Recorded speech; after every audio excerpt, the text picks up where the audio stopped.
If C denotes the total cost and MC DC upon DC is the marginal cost. क्या क्या लिखा है यार, ये कौन पढ़ेगा यार, टाइम वेस्ट होगा। चलो हम सीधे आते हैं, मुद्दे की बात करते हैं। मैंने बताया था कि कॉस्ट फंक्शन का डेरिवेटिव करो, मार्जिनल कॉस्ट मिलेगा। अगर आपके पास मार्जिनल कॉस्ट है तो उसका इंटीग्रेशन कर दो तो कॉस्ट फंक्शन मिल जाएगा। अरे इंटीग्रेशन होता क्या है, एंटी डेरिवेटिव ही तो होता है। अब जिन्होंने बिल्कुल नहीं पढ़ा तो उनको तो नहीं पता चलेगा, अब जिन्होंने पढ़ा है उनको समझ में आ गई होगी बात, क्योंकि मैंने ये वाली बात अपनी और लेक्चर में भी बोली हुई है, ठीक है ना। तो इंटीग्रेशन क्या होता है, एंटी डेरिवेटिव ही होता है। तो अगर यहां से कॉस्ट फंक्शन का मैंने डेरिवेटिव किया तो मुझे मार्जिनल कॉस्ट मिला, मार्जिनल कॉस्ट का इंटीग्रेशन कर दूं तो कॉस्ट फंक्शन मिल जाता है। समझ आ रही है बात, ये वाली वही लिखी है यहां पर। क्लियर है इतनी बात। चलो, जब हम इंटीग्रेशन करते हैं ना तो इंटीग्रेशन सॉल्व करने के बाद साथ में प्लस सी लगाते हैं, जिसको हम बोलते हैं कांस्टेंट। ये लगाना क्यों जरूरी होता है, ये मैंने अपने उसी लेक्चर में बताया है, इंट्रोडक्शन वाले लेक्चर में इंटीग्रेशन के, तो इस पर ज्यादा बात नहीं करेंगे, ठीक है ना। चलो, ऐसे ही देखो, रिवेन्यू फंक्शन का इंटीग्रेशन कर दो तो कहां पहुंचोगे आप, सीधे रिवेन्यू फंक्शन पे पहुंचोगे। मतलब मार्जिनल रिवेन्यू का इंटीग्रेशन कर दो तो पहुंच गए रिवेन्यू फंक्शन पर। क्लियर हो गई इतनी बात या नहीं हुई? देखो यहां पर एक बार और देख लो इस चीज को। मैंने ये बोला कि कॉस्ट फंक्शन का डेरिवेटिव करूंगा, डेरिवेटिव करने पर मुझे मार्जिनल कॉस्ट मिलेगा, मार्जिनल कॉस्ट का इंटीग्रेशन कर दूं तो मुझे कॉस्ट फंक्शन मिल जाएगा। सर आ गई बात समझ में, कितनी बार बताओगे बेटा? देखो मेरा काम है बताना, आप फास्ट फॉरवर्ड करके वीडियो देख लो, 1.25 पर देख लो, ठीक है ना। अगर आपको लग रहा है कि टाइम वेस्ट हो रहा है, बट मजा आ रहा होगा यार।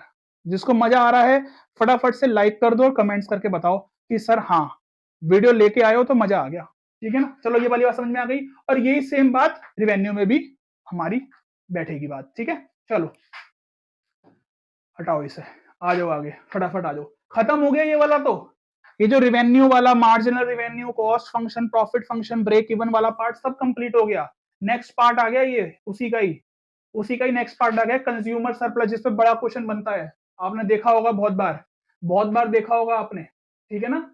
ये वाली चीज बहुत बार देखी होगी। कंज्यूमर सरप्लस, प्रोड्यूसर सरप्लस पर क्वेश्चन आता है, पक्का आएगा, 100% आएगा, लिखवा लो। 100% आएगा, 3 नंबर का आ सकता है, 5 नंबर का भी आ सकता है, ठीक है ना। 5 नंबर के क्वेश्चन कैसे बनते हैं वो भी मैंने डाले हैं, 3 नंबर के क्वेश्चन कैसे बने हैं मैंने वो भी डाले हैं। अब 1 नंबर के या 2 नंबर के क्वेश्चन तो बहुत ही इजी आएंगे। अगर आपने ये वाले क्वेश्चन कर लिए जो आज मैं करवा रहा हूं तो 1 नंबर के या 2 नंबर के क्वेश्चन तो यूं ही उड़ा दोगे आप, ठीक है ना, अगर आते हैं तो 1 नंबर के 2 नंबर के। बाकी कंज्यूमर सरप्लस और प्रोड्यूसर सरप्लस में तो एक क्वेश्चन 100% आना है, चाहे वो 3 नंबर का आए चाहे वो 5 नंबर का आए। तो अगर ये टॉपिक कर लिया तो 3 नंबर और 5 नंबर तो पक्के हो गए।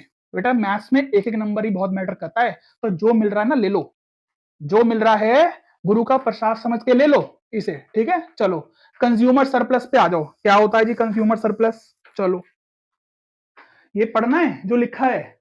सर आपने मेहनत करके पीपीटी बनाई है तो पढ़ लेते हैं, बहुत टाइम लगा होगा आपको ये सब बनाने में। हाँ बेटा लगा तो है टाइम, बट आपको कहाँ समझ आती है कि कितनी मेहनत लगती है वीडियो बनाने के पीछे। आप तो फटाफट कमेंट सेक्शन में बोल देते हो कि सर ये भी बना दो, सर ये भी ले आओ, सर वो भी कर दो, सर ये भी कर दो, बट बेटा मेहनत कितनी लगती है। हमारे पास कोई बहुत बड़ी टीम तो है नहीं है, ठीक है ना। और हम अगर टीम हायर भी कर लें तो आप सब्सक्राइब करते नहीं हो, ठीक है ना, वीडियो देखते नहीं हो, शेयर करते नहीं हो, तो फिर भाई साहब ये मेहनत हमें खुद ही करनी पड़ती है पीपीटी वगैरह बनाने की, ठीक है ना, और इसमें लगता है बहुत टाइम। तो इस वजह से वीडियो हमारी आती है लेट। तो अगर आप सपोर्ट करो अच्छा हमें, वीडियो शेयर करो, लाइक करो, अच्छे से कमेंट्स करो, ठीक है ना, तो हमारे पास सब्सक्राइबर बढ़ेंगे तो फिर हम अपनी टीम भी बढ़ा लेंगे। आगे बात समझ में नहीं आई है? ऐसे ही होता है बेटा, टीम ऐसी ही बढ़ती है, ठीक है ना। चलो कंज्यूमर सरप्लस क्या होता है, आ जाओ फटाफट पढ़ते हैं कंज्यूमर सरप्लस। सर आप कह रहे थे कि डिमांड फंक्शन और सप्लाई फंक्शन का ग्राफ बताओगे। हाँ बताऊंगा तो सही बेटा, आगे बताऊंगा, अभी पहले इस पर आ जाते हैं ना फिर बता दूंगा। भूला नहीं हूं, टेंशन मत लो, भूला नहीं हूं। कंज्यूमर सरप्लस पढ़ो। Consumer surplus is the gain made by consumers when they purchase an item from the market at a lower price rather than the price they would have been willing to pay for it. क्या बात है, क्या लिख दिया sir इसने। पढ़ लो बेटा, 12th के बच्चे हो, इतना तो पढ़ लोगे। नहीं आ रही बात समझ में सर, आप बताओ। चलो सुन लो, देखो कंज्यूमर सरप्लस क्या होता है, is the gain made by consumers when they purchase an item from the market. कोई कंज्यूमर एक आइटम परचेज कर रहा है अगर मार्केट से एट द लोअर प्राइस, कम प्राइस पर, rather than the price they would have been willing to pay for it. क्या मतलब है, जितना एक्चुअल में उसका प्राइस होना चाहिए ना आइटम का, उससे कम अगर कंज्यूमर पे कर रहा है, अगर उसको कोई चीज कम में मिल रही है तो वो क्यों ना लेगा, लेगा, हम भी लेंगे। क्यों छोड़ेंगे, अगर हमें ऑफर वगैरह में कोई चीज कम रेट पे मिल रही है और मार्केट में मान लो उसका रेट ज्यादा है, तो ऐसी चीज को कंज्यूमर सरप्लस बोला जाता है। यही लिखा है, डेफिनेशन से हमें कोई लेना देना है नहीं है, हम डायरेक्ट फॉर्मूले पर आएंगे। ग्राफ मैंने लगा दिया फॉर्मेलिटी के लिए, समझना चाहते हो, अगर इंटरेस्ट हो ग्राफ समझने में तो समझा दूंगा, मुझे कोई प्रॉब्लम नहीं है, ठीक है ना। मैंने ग्राफ लगाया है तो बेटा मुझे भी आता है ना, तभी तो मैंने लगाया है। आ जाओ, कंज्यूमर सरप्लस का ग्राफ डिक्रीजिंग ग्राफ होता है, देखो डिक्रीजिंग है, ये नीचे की तरफ आ रहा है, ठीक है। आगे बात समझ। अब यहां देखो, एक रेक्टेंगल बनाया मैंने, यहां से यहां तक मैंने एक रेक्टेंगल बना दिया। अब एरिया अंडर द कर्व, अब आप लोगों ने वो पढ़ा नहीं होगा तो ग्राफ आपको उतना अच्छे से समझ में आएगा नहीं, ठीक है ना। जब हम 0 से लेके यहां तक की लिमिट लेते हैं ना, तो वो ये वाला पूरा एरिया निकलता है, ये वाला पूरा एरिया निकलता है, ये वाला, ये पूरा यहां तक का पूरा एरिया निकलेगा जहां तक की लिमिट है। उसमें से उसमें से ट्रायंगल वाला एरिया, सॉरी रेक्टेंगल वाला एरिया माइनस कर दूं तो ये वाला एरिया बचेगा, इसी को ही बोलते हैं कंज्यूमर सरप्लस। सर ग्राफ तो नहीं आ रहा समझ में, फॉर्मूला ही बता दो, ग्राफ तो ऊपर से ही जा रहा है। ठीक है जी, आ जाओ फॉर्मूले पे आ जाओ, फॉर्मूला बता देता हूं। ये 0 से x लिमिट है, ये x नोट है। अगर आप इस फॉर्मूले में, चलो पेन चेंज करेंगे, फिर लाल पसंद नहीं आ रहा इस बार भी। 0 से x, 0 से x लिख दो या x नोट लिख दो, कोई प्रॉब्लम नहीं है, fx।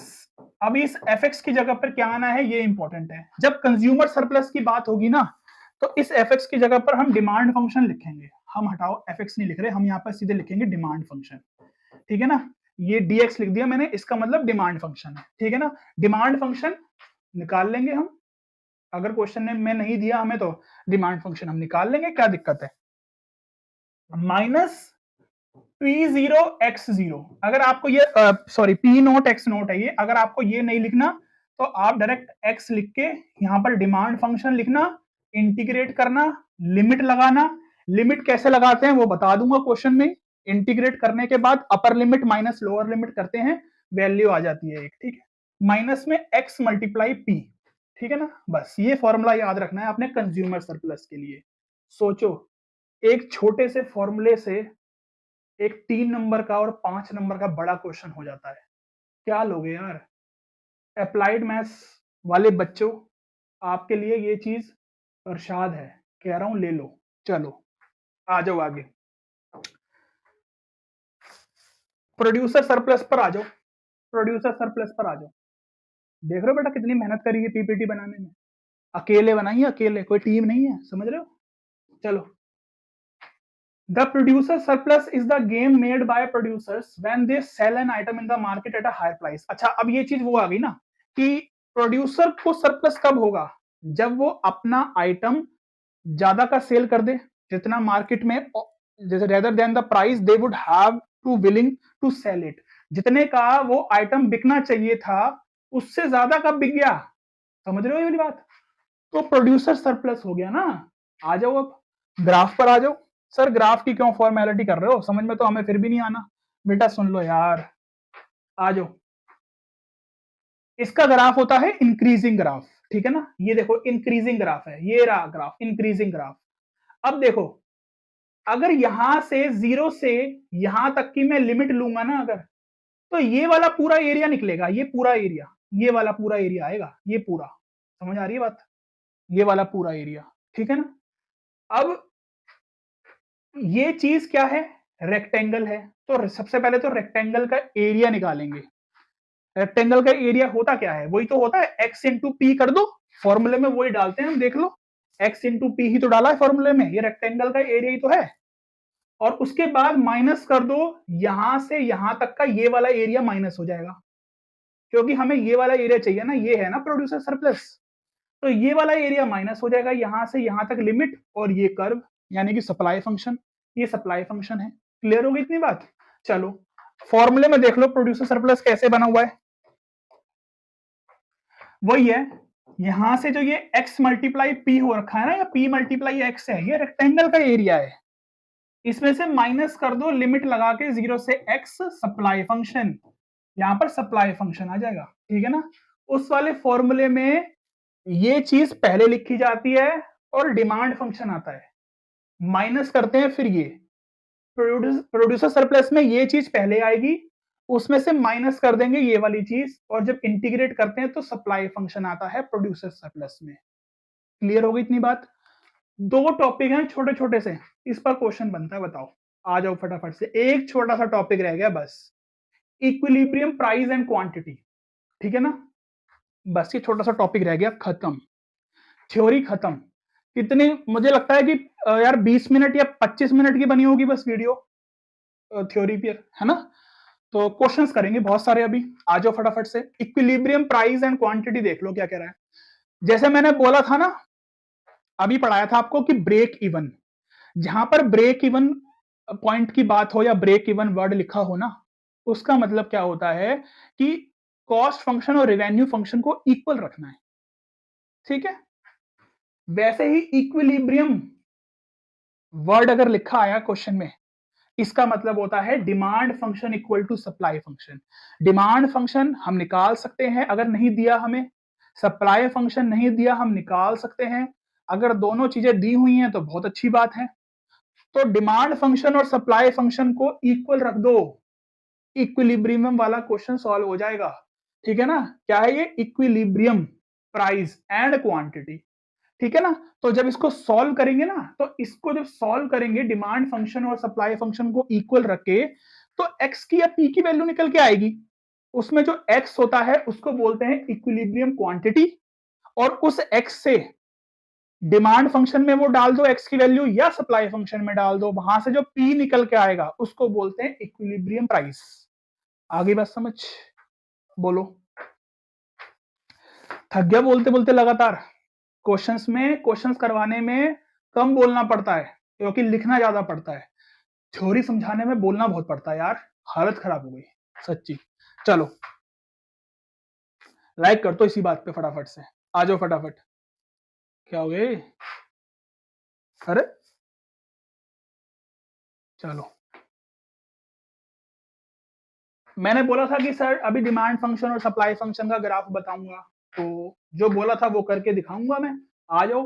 मैंने भी बोला डिमांड फंक्शन का ग्राफ डिक्रीजिंग ग्राफ होता है, अभी बताया मैंने। सप्लाई कर्व का ग्राफ या सप्लाई फंक्शन का ग्राफ इंक्रीजिंग ग्राफ होता है, ठीक है। ये दोनों अगर एक ही ग्राफ में हम बना दें, तो ये जहां पर कट करेंगे इसको बोलते हैं पॉइंट ऑफ इक्विलिब्रियम। तो जहां पर ये पॉइंट आएगा, इंटरसेक्शन पॉइंट जहां इसका आएगा, तो उसका ये वाला साइड तो हो जाएगा इक्विलिब्रियम प्राइस, और यहां पर जो आएगी वैल्यू वो हो जाएगी इक्विलिब्रियम क्वांटिटी। यही हमने पढ़ा है और यही हमसे एग्जाम में भी पूछा जाएगा। तो जहां पर भी इक्विलिब्रियम वर्ड लिखा आ गया, उसका मतलब डिमांड फंक्शन को सप्लाई फंक्शन के इक्वल रखना है। क्लियर है। ये कर्व वगैरह बनाना तो आपने इकोनॉमिक्स में भी सीखा होगा, ठीक है ना। चलो ठीक है ना, समझ में आ गई। सप्लाई फंक्शन का ग्राफ इंक्रीजिंग ग्राफ है, डिमांड फंक्शन का ग्राफ डिक्रीजिंग है, जहां पर ये दोनों कट करेंगे उस पॉइंट ऑफ इंटरसेक्शन को बोलते हैं पॉइंट ऑफ इक्विलिब्रियम। और इसका ये वाला पोर्शन प्राइस दे देगा, और ये वाला इधर x की वैल्यू हमें दे देगा क्वांटिटी, और इधर जो y की वैल्यू आएगी वो प्राइस दे देगा, क्योंकि यहां पर हम प्राइस बनाते हैं और यहां पर हम क्वांटिटी बनाते हैं, ठीक है, जब हम ग्राफ ड्रॉ करते हैं तो। क्लियर है इतनी बात, खत्म।